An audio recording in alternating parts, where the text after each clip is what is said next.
Can you imagine telling someone that? You're just like, learn how to go down on me properly or get the fuck out of my house. Dear Shandy. Welcome back to Dear Shandy, dear listeners. It's a lot of deers. That is quite a few deers. It's one too many deers in a sentence, but welcome. So we thought today we would do something a little different, and I don't know how to even describe what we're doing today. We're pretty much answering the questions that are not call-in questions. Does that make sense? Sure. Yeah. Like just general questions people have about relationships. Yeah. When I said like, give us your relationship questions, I was expecting like, oh, my boyfriend does this thing and, you know, what should I do? Like more scenario-based questions. But then I ended up getting like 90%.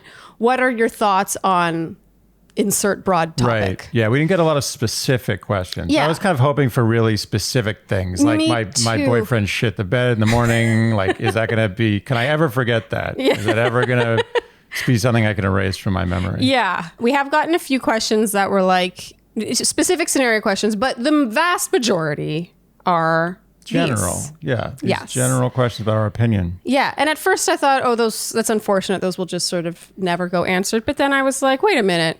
There's no rules here. Yeah.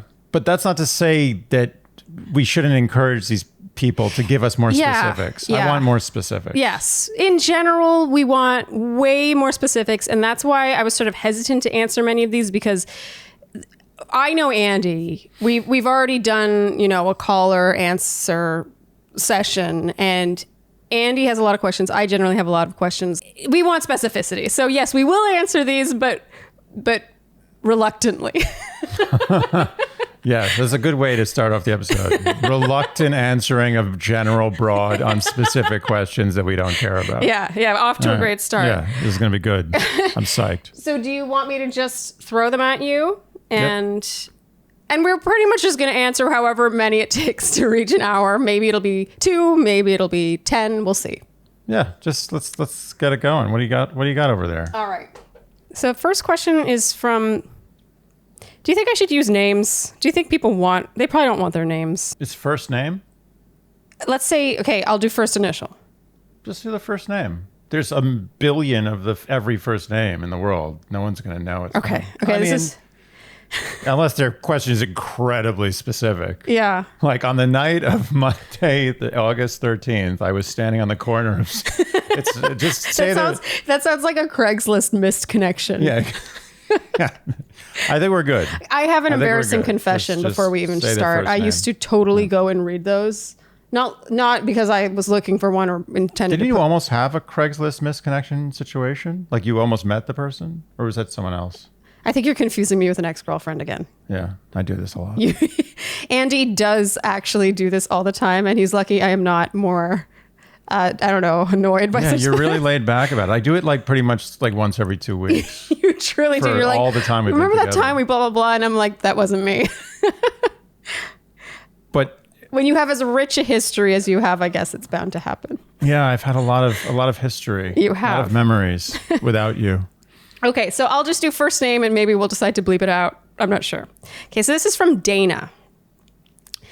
I value my financial independence, but also want to have a strong and healthy financial partnership with my future husband. What advice do you have on finance in terms of maintaining your own independence or not when you get married? And prenups, yes or no?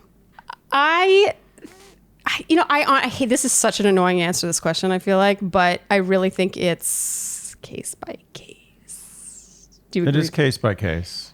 Yeah. But a prenup, I mean, this is the thing. If you have an enormous amount of wealth and the other person has pretty much close to nothing, yeah, I would say that it's probably smart.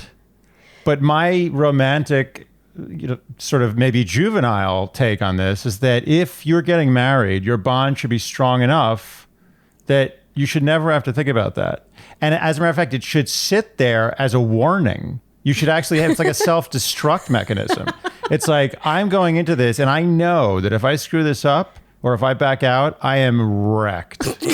That's a horrible way to look at it. Yeah, but you should know that because you should not get married unless you are 100% sure and you've thought it through. Okay, actually, I see the point you're getting at, and I don't think you're wrong. Like, I do think that the prenup is sort of, it's kind of this like escape button in a way. Not, of course it's not, but you know, it is, it adds less gravity. But it's what's interesting about this question in particular is I think we are sort of this shows the way in which we are a bit I don't want to say hypocritical, but maybe a bit of an oxymoron, because you and I are both extremely pragmatic, like possibly to a fault. To a fault. Yeah, but we're also like really like ha ha la la, like in love, to the point where when we got married, for anyone wondering, we didn't even talk about a prenup. I think that money is the biggest source of conflict in most relationships. Yes. And therefore, I think that you should try to eliminate money from the equation of marriage as much as humanly possible. And I totally understand the feeling of somebody who has massive amounts of wealth. The insecurity of marriage, obviously, it's very scary. But as I said, don't get married. If you're not sure, be comfortable with dying single. Because if you're signing a prenup, chances are there's a tiny crack in that relationship. And I'll just, as an example, I have one friend I know of who signed a prenup, and he is now divorced. 2 years in. Don't say his name. I actually don't know who you're talking. I mean, you probably do, but it doesn't matter. Don't think about it. Oh, I didn't. Oh, don't say it. Don't say it. I'm not going to, but that's interesting. I did not know that they did that. Yes, he's the only person I know who signed a prenup, and it is kaput. He was right to. Yes, but the signing of the prenup may have been what's the expression? The canary in the coal mine. The canary in the coal mine, or a prophecy, or what's the one of the joys of podcasts is we can just insert it after. Yeah, exactly. You just like write it or in like with, dub with it an over. asterisk. Like, that's interesting. I don't disagree with you on that, and I think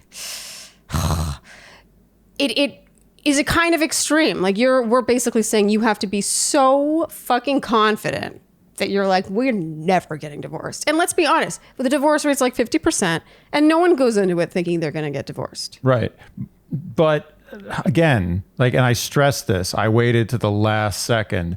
I stress that marriage is not a thing you have to do. Marriage is a choice, and it's a choice that must be made with extreme precision and care. Yeah. And if you are even 1% not sure about the person you're getting married to, don't do it. If you have to sign a prenup, I'm not saying, I'm sure probably most marriages that sign a prenup probably don't get divorced.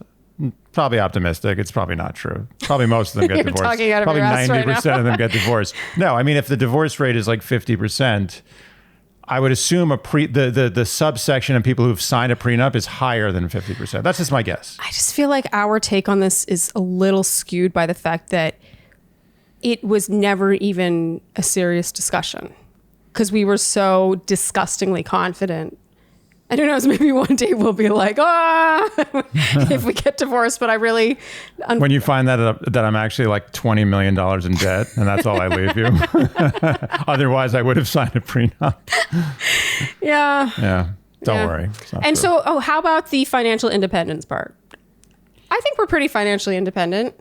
You mean each of us? Yeah, like we make our own money, we spend our own money, and we have a joint account for things that we do together. Right. I have friends who have a joint account and everything goes into the joint account and everything comes out of the joint account. Right. That's not how we are, but I feel like that's just sort of how it's pretty close. It works out that way. It more or less works out that way for us. And I think it just sort of happened that way. Like the cookie kind of crumbled that way. It wasn't like we sat down and we were like, okay, let's talk about our finances before we go any deeper. But also it's important, to marriage, again, you have to show your commitment, to have separate accounts and everyone's keeping track of what everyone's spending. It goes against the whole, you're a team. You're like a unit. Yes, that is so well put. That is very well put. Okay. No, but it's true. Like when I get a contract that I'm considering, or I don't know, an Instagram campaign, or Andy is probably responsible for a lot of my negotiation, ironically. Oh, yeah. He calls himself your Jew manager? Yes, I don't want to say it, but yeah. I can say that. Yeah, my Jew manager. Jew manager. Yes. But it's because it's coming to the same eventual place. Yeah, I mean, what feeds you feeds me. But I also want you to be properly compensated because Sharleen is extremely Canadian. Sharleen would, I don't want to get into details, but had it not been for my Semitic help, she would be making a lot less money. Yeah. But that's not the point. The point is that she's a lovely person. But I think it's also a function, though, of being, as Canadian. being a singer. It's partly Canadian for sure. It's a lot of Canadian. Yeah, but also, as a singer, the business of singing opera sort of breeds this low self-worth feeling. I don't know how else to put it. Sometimes you'll get a contract and you're like, oh my God, I'm getting paid amazing. And other ones, it's like they act like they're doing you a huge favor by paying you anything. Yeah. And because you just want to get yourself out there and beef up your resume and be busy and keep your voice in shape and keep your music brain in shape, and you never know who will hear you, you end up doing things for less than you might otherwise. So I think that it's kind of a double whammy. You've been trained to take less than you're worth. And there's no, I would like to make this very clear. The ratio of talent to pay in opera is truly staggering. Like what you do, and I'm not, believe me, if you weren't my wife, I'd be saying this. I was saying this before I ever met you. I was always kind of into opera. My father was into opera and the whole thing. Yeah. What you do is unbelievably difficult, especially your voice type. Sharleen sings so high that I can't go in the kitchen when she's practicing or I will literally go deaf. It's like an octave above where you think she can sing. It's insane. You're so ridiculous. It's so crazy. It sounds like a car, like something wrong with a car, like the compression and the tires. It makes no sense how you can make that sound. Sounds like something people want to pay money for. Yeah, exactly. It's beautiful. It's deafening, horrible car sound. No, it's beautiful. But my point is that I've never seen a field where true talent is paid less for the level of skill and work that goes into it. We've gone super, super off topic. Yeah, I don't even remember why we're talking about We're talking this. about how much financial independence should one want and whether or not prenups. So prenups, I feel like I don't feel like we have an answer for either of these, honestly, because it's just so case by case. Like whatever you do, totally case by case. But an overreaching, just so I can summarize you feel a little more strongly on this than I do. Is that a marriage should be, don't get married on a whim. Don't get married because you're 80% sure. Don't get married because you're 90% sure. Get married because you're 100% sure. And understand that your money is going to be their money. Yeah. And it's you're a partnership, right? You're a partnership. Yeah. You are not like, it's not like, oh, I'm keeping track of this and you're keeping track of that. You are one unit for life and your money is in one pool. That being said, I think that if one person is making a lot more than the other one, or all the money and the other person's not making any money, there has to be an even distribution of, labor, whatever you want to call it. And as far as prenups go, I am against them for the sole reason that it conflicts with my overreaching theory that if you aren't 100% sure about getting married, you shouldn't get married. Don't get married. Yeah. Next. Case closed. Okay. Next question is from Hi, Shandy. I love how people have really embraced Shandy. Yes. Speaking of being a unit in marriage, yes. We are now one. Yes, we are. As gross as that is. More green-faced emoji. Yeah, green-faced vomit. Okay. My question is brief. How do I ask my partner to read the book She Comes First without emasculating him? Is that C-U-M? Oh, is that shoot. What that means? Don't use my real name if you answer the Q on the pod. Okay, so we'll bleep out her name. It's not even technically a name. It's a thing that comes before a noun. It's a very common name, but we're still going to bleep it out of respect. But, especially since she says, P.S., I'm her favorite Bachelor contestant of all time. So we will definitely do her the courtesy of bleeping out her name. I don't even know. I'm such a sucker when people say that. Do you know who it is? No, I don't know who this person is. Oh, But I understand. I'm very sensitive to the whole like anonymity thing. I understand why people. Yeah, because it's like, there's like I think there's no more than 10 in on the East Coast. Okay, well that's getting bleeped, so you can just. Oh right. Yeah, you're joking. Her name is. Okay, so she comes first, which I quickly Googled this. Is it C-U-M? I just want to be clear. Is that what the point of that is? That's not how it's spelled, but it is about that. Is it only about that? It's about cunnilingus. Oh, it's only. I love that I use that word as though I would ever use that word in real life. It's about eating out a woman. I'm pretty sure. How dare you? It's so crass. This is a show for children. I think I'm going to shock people with how crass I am on this podcast, and I'm a little.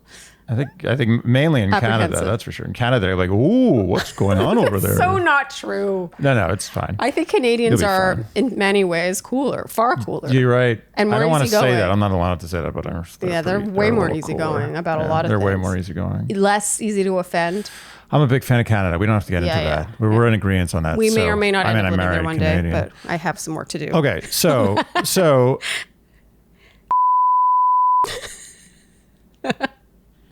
wants to know, how do I ask my partner to read the book without emasculating him? I have a strong opinion about this. Do you want me to start? I mean, obviously there's so little information. It's a one sentence question. I haven't even formulated my thoughts, so I will let you start. I'm sorry, but if this is something, oh my God, that was such a Canadian start. I'm like, I'm sorry. She's sorry. I am sorry. But if this is something that you're even writing, asking other people about, so clearly it's a problem to that point, then who gives a shit if you emasculate him? Yeah. I'm sorry, but he needs to figure that out. I hate to say it, and I agree with you, but sort of like the prenup, if you have to buy that book, you probably made a mistake. Wait, what do you mean? Like, who's making the mistake? You already made a mistake by marrying or being in a relationship with this person. Oh, that's not... Does that mean?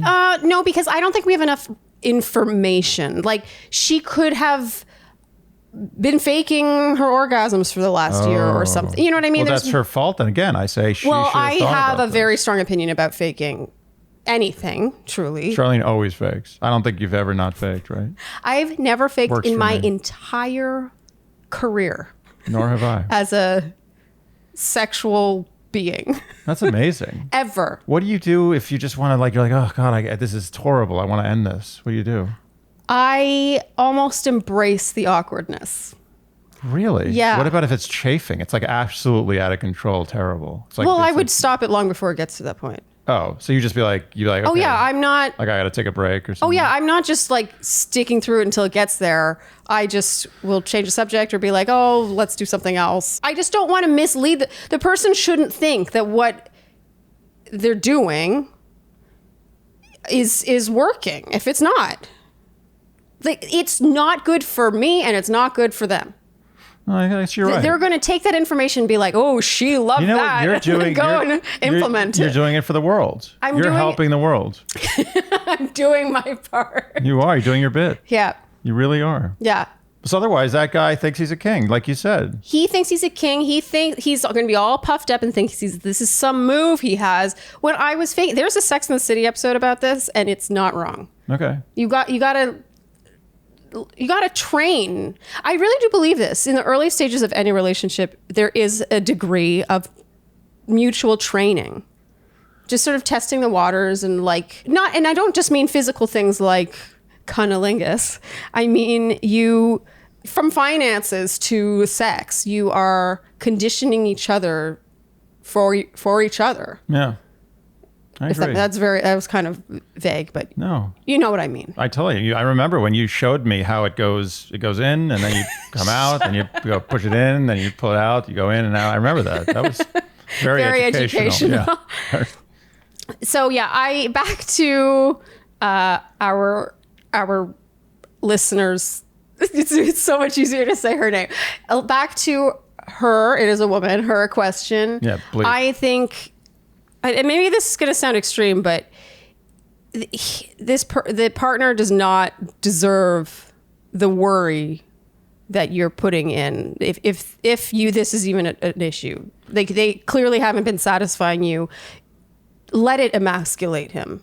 I agree. I think it is an offense. It is. Because it shows it's deeper. I don't want to hear that like, oh, I don't know. It's so complicated down there. It's I don't know what to do. No. Wait. It's because you don't care enough. And you never tried. It's not like I was born and I'm not bragging about any prowess. No, you should deserve to brag. You are the best. Yeah. So, but what I'm saying is that I wasn't, not when I say I mean anyone who knows their way around the haunted house, which is your vagina. Do people call it that? It's kind of like that. It's just kind of, you never know what's behind every door and it's always different and it's crazy. Oh, that reminds me a bit of like Mario Brothers where you play I can kind of see it being a bit like... Okay, you're making a Mario Brothers to vagina comparison? Well, just when you say haunted house, there are these haunted houses, they call them ghost houses.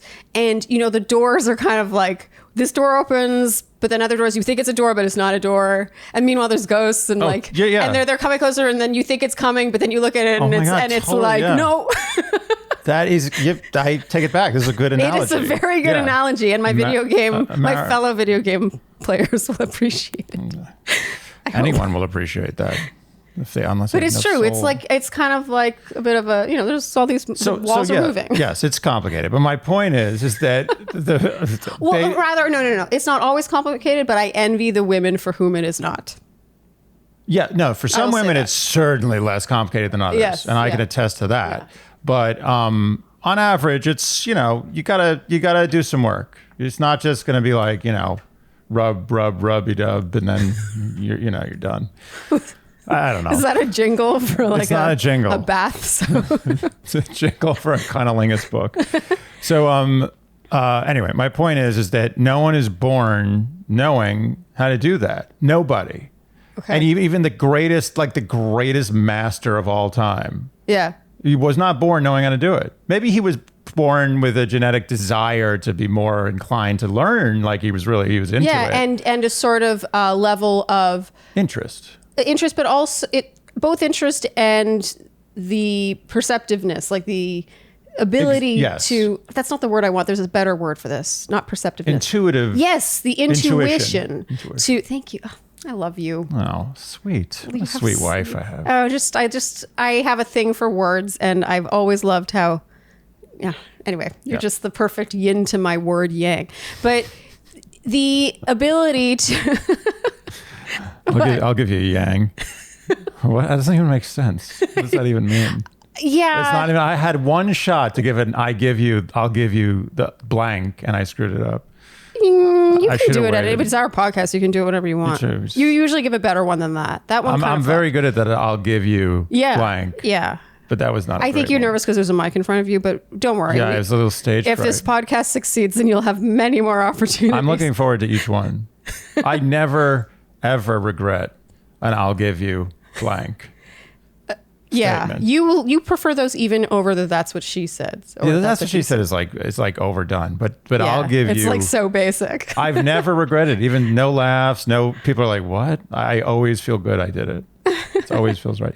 So anyway, about this. I think the answer to this is who cares if you I'm going to sound harsh. Learn how to satisfy a woman. Learn how to satisfy your partner. Learn how to satisfy a woman, period. No, but it goes both ways. Like, I hope that this caller, whose name I shall not use. Learn how to satisfy a man and or a woman. Well, your partner. Learn how to satisfy whoever you're with. Yes, your partner. Whatever they may be. Yes. Yes. Regardless of gender. But just to be fair, it's a little harder to satisfy a woman. Let's be honest here. Like, I feel like I kind of know how to, if I had the gun to my head, I could figure that out the other way, but I am not going to disagree with you on this. I don't know. Maybe I'll get flack for saying that, but I think you're right. But, so what? Do it. Learn it. The gay community is going to be up in arms about this. Like, you know nothing about how difficult it is about, giving blowjobs to a man. Oh, yeah. I'm sure there's a lot more finesse to it. But honestly, I know. Let's be honest. It's more complicated with a woman. In my experience, I would agree with you, but maybe it's case by case. Anyway, learn how to do it. Yeah. There's no excuse. Just figure it out. Who cares if he's emasculated? Yeah, no excuse. I have zero sympathy.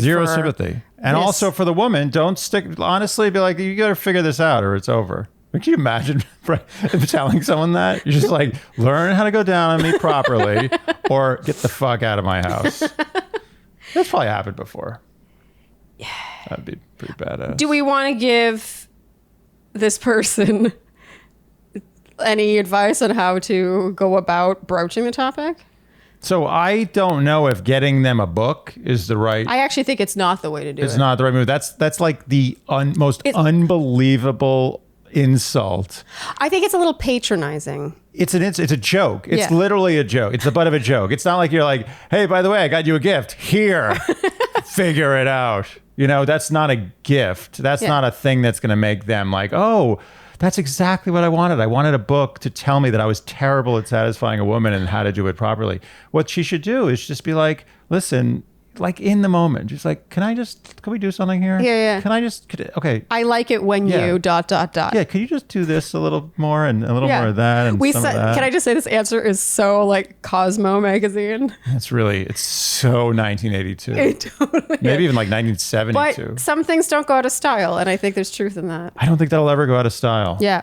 In the moment, with a gentle touch, not in a judgy, accusatory way, just you know, that was good. Like I like it when and maybe even say something like, "This is like, believe me, I don't envy. This is This is hard. This is a difficult job you got." Can you imagine you said it that way? Yeah, but that might kind of ruin the mood. Yeah, forget it. Okay, are we good with that question? I don't know if she'll be, but I feel like I feel very strongly about that. I don't think she should give him the book. I think it's a little insulting, as we discussed. I wonder if she means that tongue in cheek, like. I wonder. Read it again. What's the question? My question is brief. How do I ask my partner to read the book? She comes first without emasculating him. No. She wants him to read the book. I mean... I don't think that it's a good move to get him that book. But I do think, as we discussed, it's a good move to give him very gentle coachings in the moment. Yes. And if he has a problem with that, then... Ooh. Oh, yeah, that's a red flag. If he's just like, whatever, I don't care. Then you got a bad relationship. Okay. All right, let's hope that's not the case. Our next question literally came in an hour ago, and it wasn't on my original list, but I really like the question, and I think it might be interesting to people, so we're going to answer it. I don't know how to pronounce her name, though. Q-Yen. Q-Yen? It's Q-U-Y-E-N. Let's call her Q. Q. It's a great name. Like James Bond. Yeah. Yeah, Q, obviously. Yeah, that's Q. Badass. Okay. Yeah, now that we've told everyone her name, let's call her by the fake name. Q has a Q for us. Okay. Oh, nice. Don't give me a sympathy executed. Nice. So shut up. Strong. Oh, she liked our episode 1. That's so nice. For anyone wondering, we're recording this 2 days after episode 1 came out. So that's why a lot of things are still talking about episode 1. By the time this comes out, episode 1 will be old news. Yeah. However, hopefully we'll be talking about episode 1 on episode 20. Remember when we did episode 1, the only good episode we did? It was amazing. Okay. From your beautiful story, I did have questions or wanted further details on how your relationship progressed after the sparks flew upon your first meet. Straight downhill. Will you have a part 2 or an addendum episode? We do plan on having an episode about how you proposed, which I actually think is a really good story. It's not cheesy. The element of surprise. Don't spoil it. You're right. Yeah, I'm just saying it was like a Mission Impossible. It wasn't. Forget about the romantic aspect of it, which there was that. I'm difficult to surprise. We'll put it that way. God. Okay. This is a great question. Wondering what happened to that 10:30 p.m. guaranteed girl Andy was prior interested in. Did your meeting blow her out of the water and he didn't need to follow up with her that next week? Did he already know by brunch the next day that you were it? Sometimes I like to know what goes on inside a guy's mind when they are dating. Do they keep their options open during the beginning dating phase or before DT? What's DTR? GTR. DTR. Down to rock? What is that? DTR. I'm Googling it right now. Dating. Define the relationship. We should really know that if we're having a relationship podcast. Yeah, we're amateurs. We're such amateurs. DTR. DTR. DTR. Okay, I'll reread that question with that in mind. Sometimes I like to know what goes on inside a guy's mind when they're dating. Do they keep their options open during the beginning dating phases before DTR define the relationship? Before you define the relationship? And if so, were you playing it cool after the first date? I know you mentioned no games, but what I mean by playing it cool is that you had your life and you weren't just waiting until he asked you out again, or did you guys know pretty fast you wanted to focus only on each other? Mm-hmm. I mean, whatever happened to that 10:30 p.m. guaranteed girl? You tell us. Oh boy, I'll tell you, it was a wild night. No, so I'll tell you exactly what happened. When we were at brunch, I probably still have them on my phone. If she had an iPhone, yeah, I should probably go look at them. I don't remember her name, but she's probably on that day. There was a text from her during brunch. Really? I got a text or two from her. And when you went to the bathroom or something, I looked at them, and it was basically like, "Hey, I was wondering what your thoughts were on, if you would, if you, you're free like I don't know." She was trying to set something up, and I didn't respond to the text then. But when I read it, I knew when I read it by then we had been through like half through brunch. I was like, "It's not happening." Like I just have to. It wasn't that I was like, "Oh, what am I going to do about this? Am I going to see her again?" Or I was just thinking, "Oh, how am I going to tell her in a nice way that I'm never seeing her?" Okay, so I have a question to that. And by the way, I was into that girl. Like yeah, I really know. liked her. That's why this is interesting, because by the time this episode airs, episode 2 will have aired, where we talked to Caroline about that the guy in Chicago, and he clearly something new and shiny came along or whatever. How did you know not to see if there was something, if the grass was greener after meeting me? I was so sure. How? Do you think it was a combination of your age? You just, I ticked off enough boxes? I had been looking for you for the last 10 years. It's true. That's sweet. And I knew I had found you. I knew I had found you like within 2 hours, but I'm not insane, so I gave it another day. But by brunch, like by an hour into brunch, I was done. That was it. That's very sweet. It's true. But if you think about like how, so you were looking for something. And by the way, I've never had a good brunch date. Brunch dates have been notorious disasters for me. It is true. Actually, we probably should have mentioned this in episode 1. Yeah. You later told me you were actually a little hesitant to do the brunch date. It was with me. the first. I'm telling you, I've had a streak of like 10 terrible. I don't know. It's like I'm a vampire. I don't know what's going on, but every time I've had a brunch date, it's bad. It ends awkwardly. Like if it was good the night before, it goes downhill. But I don't, okay, for the record though, I don't think that makes you unique. Like there's less alcohol at brunch. The lighting is a lot more totally. No. severe. There's no question that nighttime is a totally different environment than the daytime. Mm-hmm. It's way easier. It's way more inclined towards romance or intrigue or mystery or whatever. Yes. And sort of relaxation. You're more used to going out and getting drunk at night and having a good time. And things can get sexual far sooner. Like it's not like you have to spend an entire day. Yeah, it's really weird to leave a brunch and be like, "So, you want to come over to my place?" It's like the sun's right in your face. It's just bizarre. Yeah. So brunch dates have never been good. And I was thinking, I was so sure that you were it, even after just that night. I was like, you know what? I'm going to break my brunch date streak. I'm going to make it happen. This is going to happen. I still felt a little nervous about it. Is it because you didn't want to miss out on the date with me? You know what it was? It was a combination of things. Remember, I discussed Murphy's Law about going out that night. Yeah. It was Murphy's Law. It's like Murphy's Law says that the brunch date's going to work because it shouldn't work. It should ruin everything for me. It's funny so I make a lot of my life decisions based on my fear of regret, and you make apparently a lot based on Murphy's Law. Yeah, well, I make a lot of decisions based on bizarre, neurotic tendencies, but yes. Murphy's Law is one of them. Yeah. So I got those texts from her, and the only thing I thought about, with a little bit of a heavy heart, I was like, I mean, of course, I'm not a psycho. I was like, it's too bad. I'm never going to be able to see her again. What I understand this person's question. You could have. Q's Q. You could have date. You could have gone on a couple more dates with this girl. Like I know. You would have been within your right But to have sex with her without me knowing. And in every other circumstance up until that point in time, I would have. No question, I would have. But I knew that I had found who I wanted to be with. And what I didn't want to do was do the same old habits I had been doing my whole life. I was like, this is pristine. This is sacred. No more dates. No more sex. No more kissing. No more anything. No more flirty texting. Done until I figure this out. And if this doesn't work out, I'll go back to that. Yeah. But I think this is going to be it. And if this is it, why am I going and testing the waters? Look, she was great.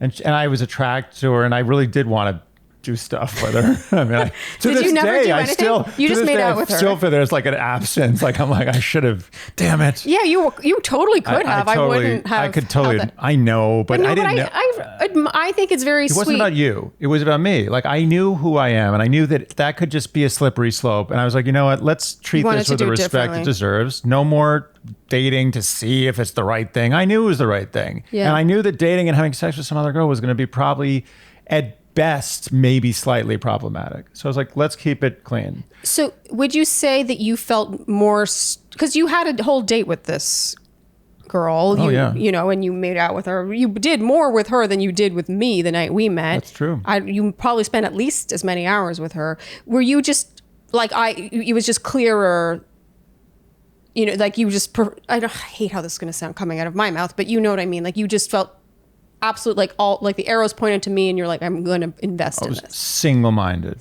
Done. I was done. It wouldn't have mattered. Like it could have been Angelina Jolie could have been like, hey, I know this is weird, but you know, I just saw your picture and I kind of want to go home with you. Like no strings attached. If Angelina Jolie did that, I would be like, I would have probably showed you within your right. You do that. Knowing how well I knew you at that point in brunch, I would have showed you that text and be like, listen, I think I want to marry you, but I have to have sex with Angelina Jolie. And you would have probably been like, that's totally It's fine. like the Friends episode, the Celebrity 5. You know, you can have your 5 celebrities that are your get out of jail free card. Like if you ever have a chance to have sex with that celebrity.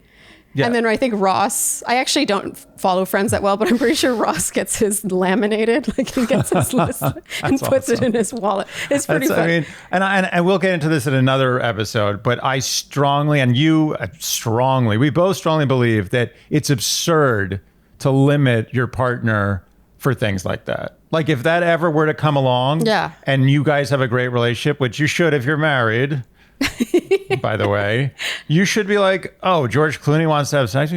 Have sex with George Clooney. I feel like all the people you're naming are a little ridiculous. Well, it doesn't have to be that crazy. It can be like a B minus, or even just a person that you had a crush on for like 20 years who you're just like, listen, no strings attached. I'm married. This is not going to be a dating thing. What's funny is like, what are the odds of that? Like, even if the person did reach out, the fact that it could even come to a no strings attached scenario. Yeah, like that's the second text is, by the way, no strings attached. And you're like, oh, just checking. So anyway, the point is that I got those texts during brunch.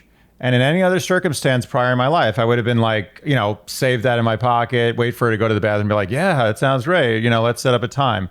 And with her, I was just like, oh, I was bummed because I had to think of an excuse, but I didn't want to be like, I think I actually did tell her I met someone. I kind of felt bad about saying that, but I don't know why, but I felt like that was kind of like, oh, I met someone better than you, so I'm not going to do this. Although it's still like any excuse where you never see her again is not nice and clearly shows that you weren't that interested. So I guess it's 6 of one, half dozen another. But I believe I made up an excuse like, you know, oh, I'm going to be away. Like I got a business trip. I don't know. I don't remember. So you made an excuse and then power faded. Yeah, she got the hint pretty quick, and you know, but I remember I remember getting those texts and thinking I have to think of a thing to tell her, and I remember weighing like, should I tell her the truth or should I make some stupid excuse to like let her down easy and just kind of like let her go about her way and slowly fade out. And I think I chose the latter, which isn't great, but I mean, it's what honestly most people would do, and if you think of. I think the only reason that that's slightly shittier is because even though you sort of spare their feelings in the moment, they will spend more time thinking about you than they would if you were just like... Yeah, particularly because I had a pretty good... We clearly had like a good little connection there. I don't recall. I don't want to slander myself. I may have actually told her. It's like one of those things where you're really excited and I'm like, I met a new girl. I'm sorry. And we can't ever see each other again. I met a girl. You're like when I shouted from the mountaintops. I might have actually said that. Oh. I don't remember. It's totally irrelevant. The point is I never saw her again, and I did get interest from her during brunch. I don't know if I ever told you that, but she sent me texts during the brunch. Yeah. So I'm touched, but I do think that you would have been within your right to go on a few more dates with her. But I really admire that about you, that you had that clarity and so did I. I'm not pretending I didn't either. Like, we just really had that with each other. And I spent a lifetime not having that. Yeah. And I think you did too. Yeah. So did I. I mean, I had it for moments. Like there were times when I had it for like a few weeks or even months. But it was never like that lockdown, like no questions. There was always something in that first 2 weeks where something even so nuanced. Well, that's another question. In the 2 weeks, were you a little nervous in the next 2 weeks? Like, kind of like, is anything? I was so nervous. Were you really? Because I was just thinking to myself, I was like, the shoe's got to drop. Like, this girl can't be this good. There's got to be something in the closet. And it just never happened. And eventually I just gave up on it. I was like, all right, she's not nuts. This is totally a thing that's good. That's and sweet. By the way, this will be a topic for another conversation. I mean, a podcast, whatever, some other thing we talk about. But one of the things that I had never found in anyone else with you was that in the first month of dating anybody, even girls that I was like engaged to, anybody, in the first month, there was something that popped up that was annoying, where I was like, I'm annoyed. I love this girl and I may want to spend the rest of my life with her, but at this moment, I'm annoyed. You're right. Never happened with you. Never annoyed. Not 1 second was I annoyed. Sharleen is the most unannoying person in the world. I'm telling you. You're very sweet. I love how you like looked at your camera. Yeah. I don't know if every boyfriend I've ever had would agree with you on that, but How are you annoying? Tell me. I have my quirks. I know I do. But Quirks? I think it's all about, the yin yang thing. Things that would annoy other people don't annoy you, and things that would annoy other women don't annoy me. There's no doubt that we have a particular puzzle piece of a connection that fits, and obviously we don't annoy each other. But not to give myself too much credit, I'm very easily annoyed, first of all, very easily. And there's no doubt in my mind, based on my experience, that regardless if I'm me or some guy from the other side of the earth, they're going to find you less annoying than most girls they've dated, if not the least annoying girl they've ever dated. Why are you defying this? I'm just saying you're that so obviously not annoying. Just admit it. I think that it really is. It kind of ties back to, this will be for my blog readers, the sort of panda versus brown bears thing. Like, I am a panda to you, but I am totally a brown bear to other people. You're a brown bear to idiots. This is my husband. Thank you. You're very sweet. But you're right. I kind of wanted to save the annoying topic for another day because I think it's like such a gem and there's so much to talk about there. But you touched on it, and so I'm willing to go there. If someone annoys you in the first 2 weeks, that's not a good sign. Oh, it's over. Annoyance is the killer. Yes, because it doesn't get better. Someone doesn't get... The things that annoy you in the first 2 weeks after 2 years together don't annoy you less. 100%. They keep getting worse. Yes. It's just like a snowball. But and this is not a joke. Hatred is far less damaging to a relationship than annoyance is. I could be in a relationship with someone I hate for over a year, and sadly, I kind of have.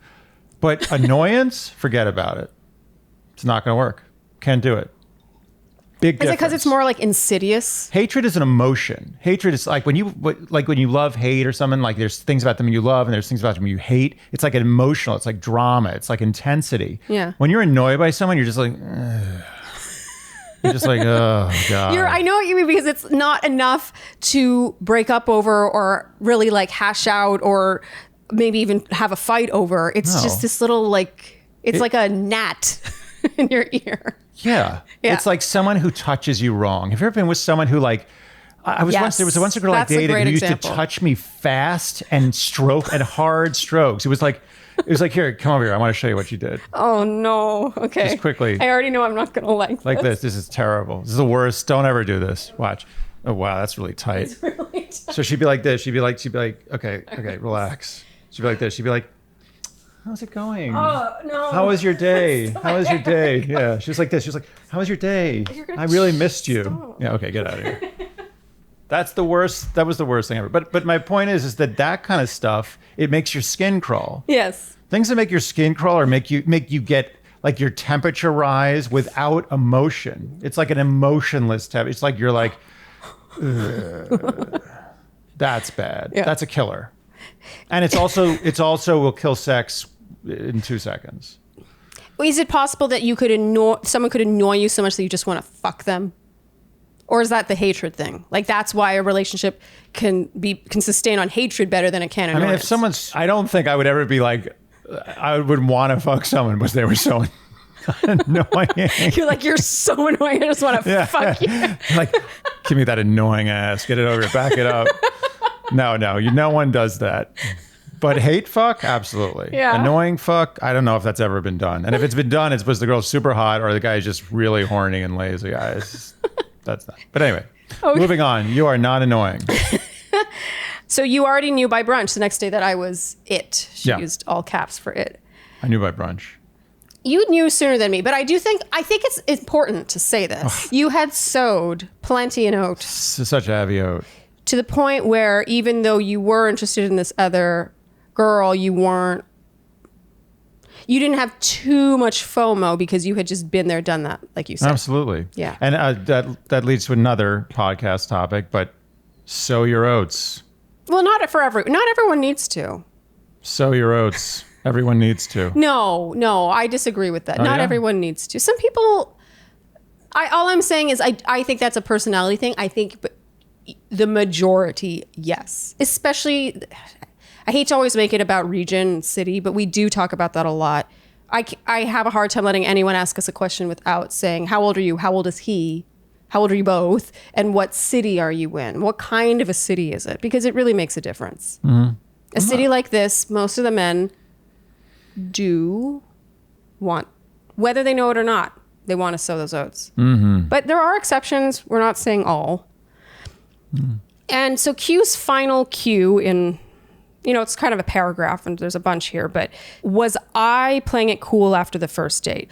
I will say, generally I do, or I have played it cool just because I hate how this is going to sound because it is going to sound like a game, but there are aspects to early stage dating that are games. For example, on a first date, generally I'm pretty natural faced. I have my hair down. I wear an outfit that's fitted, not showing much skin, but shows the shape of my body. Like I have like a system. Mm-hmm. And it's not because I'm pandering to men's tastes. It's because I know these are my wearers. This is what I'm delivering. I'm going to bring my A game personality wise too, but I'm not going to wear a hoodie on a first date just because it's That's not who you are too. Yeah. But also it's not going to serve me to, you talked with Caroline about the chasing thing, about women being chased. I strongly feel that you can't just expect a guy to chase you from the get-go. You got to show why you're worth chasing from the whole spectrum. That's personality, sense of humor, your accomplishments, and the banter and the physical aspect. I know that women will have an issue with this, but it's just the truth. Men care about what you look like, and that's just a fact. And women care about what men look like too. Yes, they do. And men care about what men look like. Yes. Women care about what women look like. So to answer Q's Q, I would typically play it cool after that first date because the first date, I know I brought it. He's either going to be into it or he's not. And then it's not like you sit back completely and you don't make any effort whatsoever. I think you want to have the right amount of showing interest, enough for him to feel like you will reciprocate if he asks you out again. He's not feeling like he's taking too much of a risk, but you're also not putting in so much effort that he is like, oh, this is too easy. That sounds very gamey, but early stage dating, there's just little, I think, rules that one should live by. To weed out. It's about weeding. It's not about the game with each other. It's more like you're just funneling your options. Not a game. It's just everything in life has a strategy. Yes. Everything. A game suggests you're trying to get over on somebody. You're trying to win. It's really more of a strategy for life. You have to have a framework of how to approach dating. And there are certain rules of that strategy that cannot be broken. Period. Yeah. With you, however, sort of, I don't like to make it always sound like there are exceptions, but generally that is my rule of thumb, and it works. In my experience, that works. But with you, we covered so much that first night we met. Yeah. We covered everything. We covered religion, money, sex. We talked about everything, and it was just so easy and effortless. And I just hadn't had that with anyone. It was to the point where I was like, I don't need to play the cool thing. Hence why I was like, you can take me on a date. And because I already knew that you were going to take me on a date, it's like it didn't even need to be said. But I don't think that is always the case. No. Yeah. We just had we were in a kind of situation where we were able to talk like that. Well, that's one of the issues is like, are we giving advice to people for the sort of the mean, like what the average situation is? Or are we giving advice based on what we found? And I do believe that we got a little lucky. Yes. To be honest. Oh, I think that every single day. We got very not a day lucky. goes by where I don't look at you and feel lucky. And I don't want to make it seem like, just all you have to do is just keep dating and waiting. And eventually you're going to find this perfect match. It's not always going to happen. Yes. But that being said, you got to play the averages. You can't just assume that every single person you meet is going to be the one within 2 hours. You're going to know you're going to marry them. You have to play the averages. And the averages say this is how you should behave. Yes. Which is kind of a little bit of a paradox. Again, you may meet the one, but you still have to play a little bit of, by the rules of dating to kind of get to that point. We just happen to get there really fast. Yeah. But that's just the way we are. We're very frank, obviously open blabbermouths. Yeah. But some people are a little more closed off and need a little more time, even if they're sitting in front of their future wife or husband or whatever. Yeah. So yes, again, you gotta follow certain basic rules, even if you're sitting across from someone who's obviously the person who is going to be sharing child rearing and or funeral services with you. Yeah, and I think actually a mistake, and then I swear we're going to wrap up this question. A mistake a lot of people make is expecting it to feel like that. Sure. Like I knew the night I met you that I thought you were really attractive, super cool. I was into you, but I wasn't like, I'm going to marry this man. No. You were more confident than me because you had more life experience. You had dated a lot more. And I don't know. I think as the female, I was just a little more cautious about that. Sure. I was. Well, you should be. Yeah, I was. Also, I'm a degenerate. You are a degenerate. Yeah. But yeah, I was conscious of being played like any woman would be.